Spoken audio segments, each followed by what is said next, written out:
তো বন্ধু আজকের আপনাদের একটা দারুণ ক্রিটিক্যাল কাজ দেখাবো। মানে কি এতটাই ক্রিটিক্যাল কাজ যে কাজটা অ্যাকচুয়ালি হেড না খুলে সম্ভব নয়।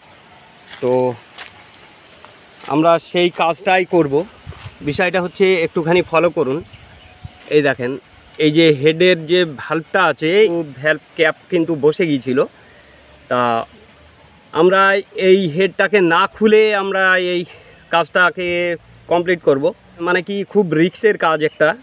ইনকেস যদি ভ্যালভটা ভিতরে ঢুকে যায় তাহলে কিন্তু আর আমরা এই জিনিসটাকে বের করতে পারবো না, তাহলে সেই বাধ্য হয়ে আমাদের হেডটাকে খোলাই লাগবে। তো প্রথমে আমাদের এই চাকাটাকে টপে নিয়ে রাখতে হবে। টপে নিয়ে রেখে এই যে যেরকম টপে রাখা আছে, এই যে পিস্টনটা মাথায় লেগে গেছে, তাহলে আর ভ্যালভটা ভিতরে ঢুকবে না। তো এই পরিস্থিতিতে রেখে আমাদের স্প্রিংটাকে চেপে ভ্যালভ ক্যাপটাকে ফিটিং করে দিতে হবে। যদি একটু উল্টোপাল্টা হয় তাহলে সমস্যা গিয়ে দাঁড়াবে আর এটার কাজই করা যাবে না। তো বিশাল একটা রিস্কের কাজ। তো সঙ্গে থাকুন, আশা করি সারা জীবনের জন্য একটা দারুণ টিপস পেয়ে যাবেন। তো চলুন আমরা সেই কাজটা করি। তা বিষয়টা হচ্ছে, আমরা এই ভ্যালভ ক্যাপ কিন্তু নিয়ে এসেছি। এই ক্যাপটা পুরনো ক্যাপ, এটা বসে গিয়েছিল আর স্প্রিংটা খোলা আছে। তো এই স্প্রিংটাকে চেপে আমাদের এই ভ্যালভ ক্যাপ লাগিয়ে দিতে হবে। এই যে নতুন আমরা নিয়ে এসেছি, এটা লক একটা ভেঙে গিয়েছিল, আর নতুন যে লক দিয়েছিল সেই দোকানদার দিয়েছে এটা বড় লক, কিন্তু এটা কোনো রকম কাজে লাগানো যাবে না। এটা ইজি হয়ে যাচ্ছে, এই দেখেন এটা একদম ইজি চলে যাচ্ছে। তো এই দেখেন এদিকটায় ভালো বোঝা যাবে, এই লকটা দিলে পারে এই দেখেন ভিতরে চলে যাচ্ছে। আর এই দেখেন কতটা ঢিলা, মানে এই লকটা দিলে পারে হবে না। তো আমাদের অন্য ব্যবস্থা করতে হবে, যার জন্যে আমি গ্যারেজে গিয়েছিলাম, ওখান থেকে একটা লক আনা হয়েছে। এটা সাইভিং গাড়ির লক। তো চলুন এটাকে আমরা ফিটিং করি। তো এই স্প্রিংটাকে ফিটিং করতে গেলে এইখানটায় গায়ের জোর দিয়ে কোনো কাজ হবে না। এটা একটা বিশাল মারাত্মক জায়গা, মানে ওই জায়গাটা এতটাই রিস্কের জায়গা, চাপ দেওয়া যাবে না। তাই এইখানটায় আমাদের বুদ্ধির সাহায্য নিতে হবে। তো আমরা কি করব, এখানটায় প্রেসার দিয়ে তো কাজ হবে না, আমরা এইখানটায় একটু বুদ্ধির সাহায্য নিই।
এই যে এক জায়গায় হয়ে গেল।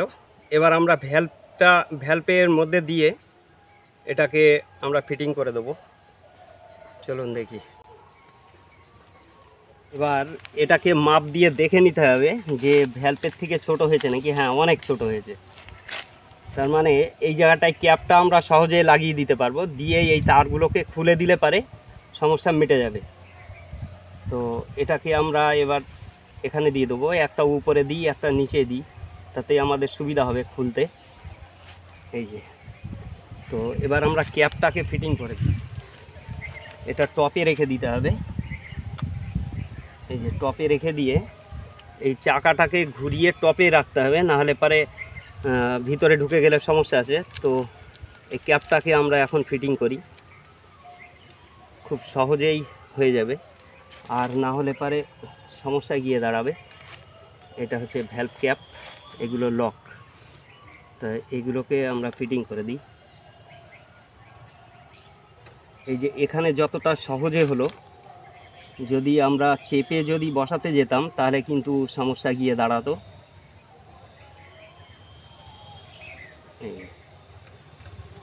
এই যে হয়ে গেল।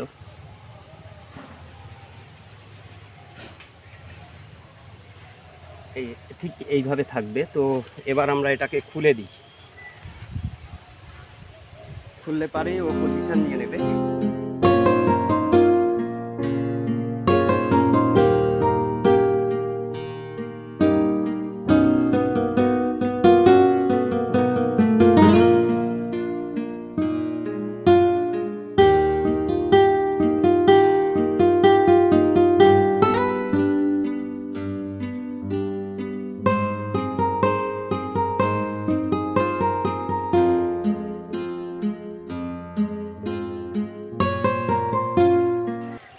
ব্যাস, এই যে কমপ্লিট হয়ে গেল। খুব সুন্দরভাবে হয়ে গেছে। নাহলে এই ভ্যালভটার এই ক্যাপ লাগাতে গেলে দারুণ দারুণ সমস্যা গিয়ে দাঁড়াতো। এবার চলুন রকারটাকে এবার ফিটিং করি। আমরা এই লকটাকে ফিটিং করি, যেহেতু ভিএসটি বা মিটসুবিশি লক পাওয়া যায়নি, এখানটায় একটা সাইফিংয়ের লক পেয়েছি, আমার গ্যারেজে ছিল, সেইটাকে নিয়ে এসেছি।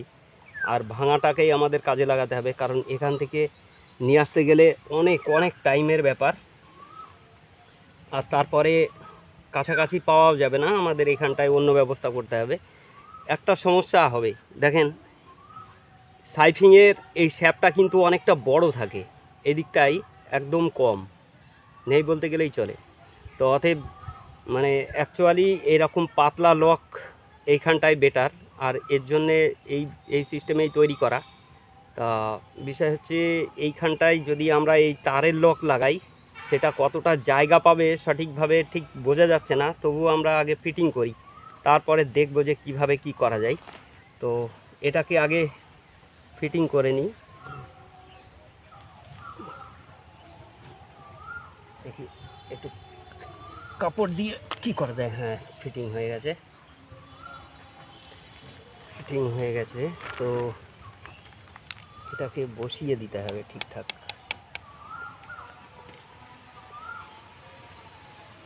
এটা লেগে গেলে অসুবিধা হবে না, এটা ঘুরছে, যাই হোক জামেই আছে, অসুবিধা হওয়ার কথা না। এবার এদিকে একদম পুরো যতটা যায় ততটা দিয়ে দিতে হবে, দেওয়ার পরে এই দিকে দেখতে হবে জায়গাটা পাবে কিনা, মনে হচ্ছে পেয়ে যাবে। এই দেখেন যতটা জায়গা আছে মনে হচ্ছে হয়ে যাবে। এটা লকটা দিলে তবে বোঝা যাবে। হ্যাঁ, হয়ে যাবে। তো এটাকে আমরা এবার ফিটিং করে দিই। এটা এক সাইড ভেঙে গেছে, তো এটা নিয়ে সমস্যা হবে একটু ফিটিং করতে গেলে।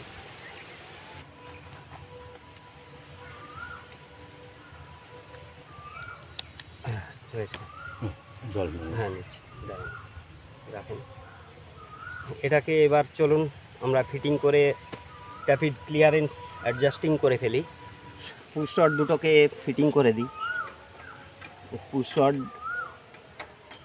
ফিটিং করতে হবে। হ্যাঁ, ট্যাপিডের মধ্যে গেছে, এপাশের এটাও দিয়ে দিতে হবে। হ্যাঁ, চলে গেছে। আমরা এবার এই ট্যাপিডটাকে ফিটিং করব। তো উপরে যেহেতু একটা স্ট্যাক রয়েছে আর এর নতুন বোল্ট আনা হয়েছে, এই বোল্ট দিয়ে টাইট দিয়ে দিতে হবে। তো এটাকে আমরা আগে পজিশানে নিয়ে নিই।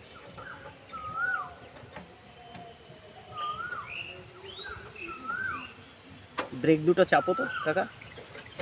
হ্যাঁ ব্যাস, ছাড়ো। হ্যাঁ ছেড়ে দাও।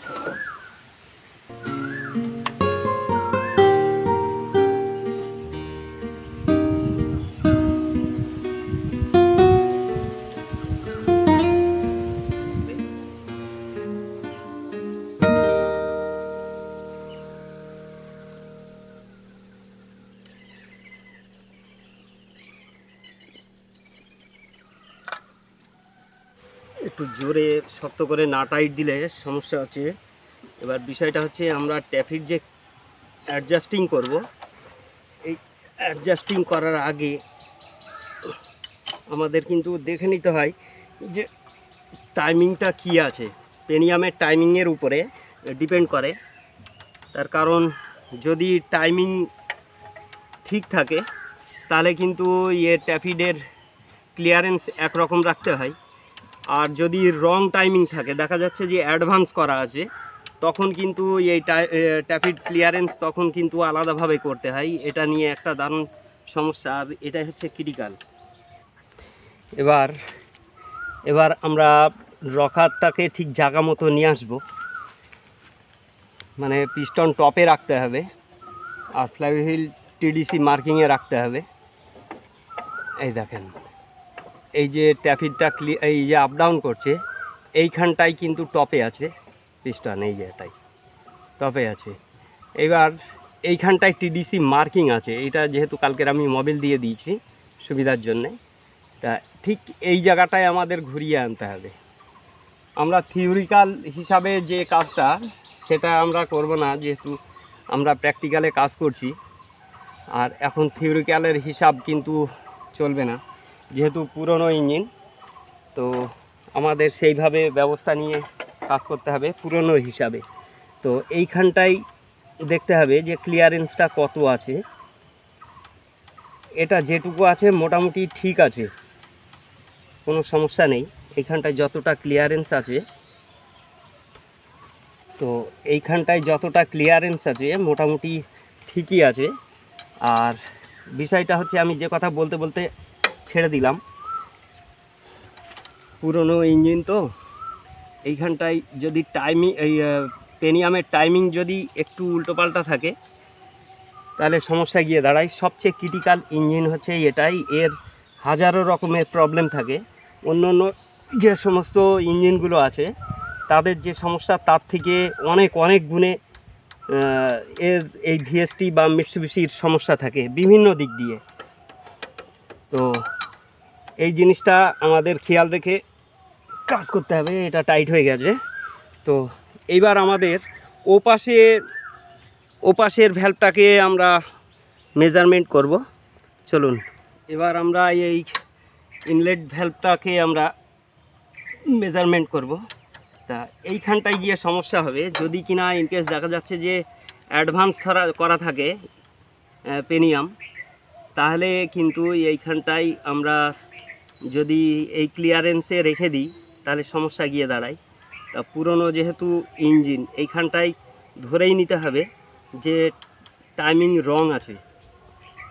এখন কি পরিস্থিতি জানি না, তবে রাইট টাইমিংয়ের মতনই আমরা ক্লিয়ারেন্সটা অ্যাডজাস্ট করলাম।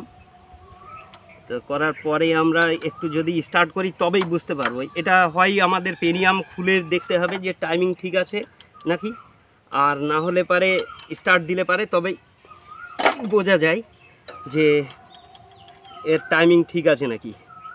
তা আমরা অরিজিনাল যেভাবে টাইমিং করে এখানটায়, তা সেই টাইমিংয়ে আমরা রেখে দিয়েছি। দেওয়ার পরে আমরা স্টার্ট দিলে পারে বুঝতে পারবো যে কি পরিস্থিতি আছে না আছে। আর যে কথা বলতে বলতে আমি বন্ধ করলাম, এই ইঞ্জিন হচ্ছে সবচেয়ে ক্রিটিক্যাল ইঞ্জিন। এর বিভিন্ন রকমের প্রবলেম থাকে, আর এমন এমন প্রবলেম যে প্রবলেমগুলো অন্য অন্য ইঞ্জিনের নেই, সেইগুলো কিন্তু এর আছে। তো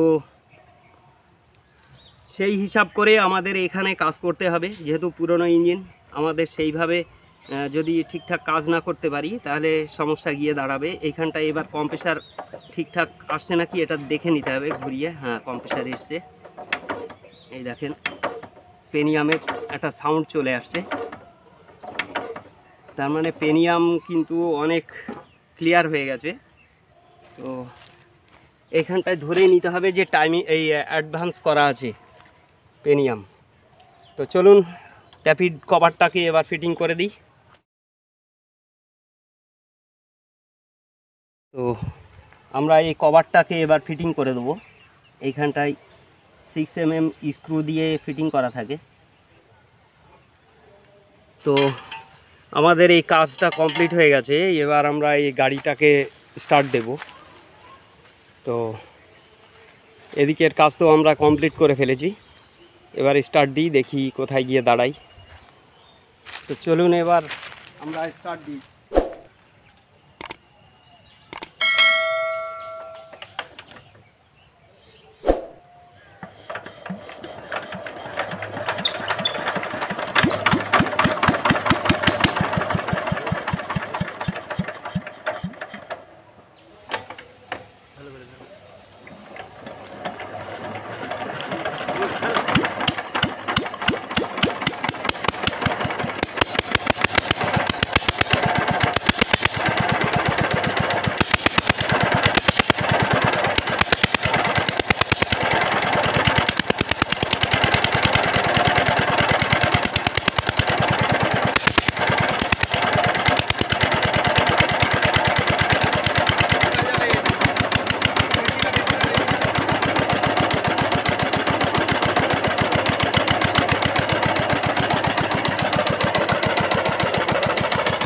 তো আমরা শেষে এটা স্টার্ট দিতে পেরেছি, মানে অ্যাকচুয়ালি তেল দিচ্ছিল না ঠিকঠাক। নজেলটাতে তেল দেবে যে সেটা দিচ্ছিল না, এর জন্য সমস্যা।